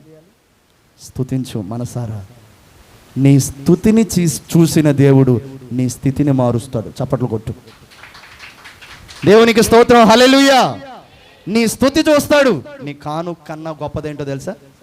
నీ స్తుతి. నీ ధాన్యం కన్నా గొప్పదేంటో తెలుసా? నీ స్తుతి. నీ అర్పణ కన్నా గొప్పదేంటో తెలుసా? నీ స్తుతి. కయ్యూను ఇప్పుడు మీరే చెప్పాలి. హేబేలును దేవుడు తన మనసును చూశాడు, స్తుతిని చూసి అతన్ని ఆరగించాడు, ఆశీర్దించాడు, అర్పణ అంగీకరించాడు. కయ్యూను తెచ్చిన కానుకను కాదు దేవుడు చూసింది, కయ్యూను మనసును చూశాడు. కయ్యూను మనసు ఎలా ఉంది? అసూయతో ఉంది. ఈరోజు సంఘంలో ఇలాంటి ఆత్మలు లెగుస్తున్నాయి, అసూయగా ఉండే ఆత్మలు. సంఘంలో ఎవరినన్నా పొగిడితే చాలు అసూయ, సంఘంలో ఎవరినన్నా అభినందిస్తే చాలు అసూయ, సంఘంలో ఎవరినైనా ఆశీర్వదిస్తే చాలు అసూయ, సంఘంలో ఎవరింటికైనా పదే పదే వెళ్తే చాలు పక్కింటి వాళ్ళకి వచ్చేసిద్ది. చెప్పండి సంగమా, అసూయ. అసలు ఈ గృహ దర్శనాలు ఎంత తలకనిప్పి తెలుసా? ఈ మాట చెప్పి ఆపుతా. అసలు ఏ గృహ దర్శనాలు చేయకుండా ఇంట్లో కూర్చొని కడుపు నిండా తిని పొట్ట పెంచుకునే సేవకులకి ఏ ప్రాబ్లమ్స్ ఉండవండి. ఇంటింటికి తిరిగే సేవకుడికి తలకాయ నొప్పులు ఎలా చెప్పనా? ఇప్పుడు ఒక అక్కింటికి రోజు మార్చి రోజు వెళ్తున్నాము, ఓ 10 నిమిషాలు అదనంగా కూర్చున్నాము, పక్కన ఉన్నటువంటి అదే విశ్వాస ఇంటికి అనుకోకుండా సడన్గా పైకేసుకొని వెళ్ళిపోయానండి. ఏదో ఆలోచనతో వెళ్ళిపోయా. ఈమెమనుకుంటుంది చెప్పనా? చూసావా, ఆ ఇంటికేమో రోజు మార్చి రోజు అయినా వెళ్ళైనా 10 నిమిషాలు అదనమైనా కూర్చుంటాడు. నేను కంటి ముందు కనపడినా వందనాలు చెప్పకుండా బైక్ వేసుకొని స్పీడ్గా వెళ్ళిపోయాడు. చెప్తా ఎన్నిసార్లు అనిందండి? 3 సార్లు. ఎంతమందికి చెప్పిద్దో తెలుసా? పక్కన ఉన్న అక్కకి చెప్పిద్ది, ఎదురింటి చెల్లికి చెప్పిద్ది, ఏనకున్న తల్లికి చెప్పిద్ది.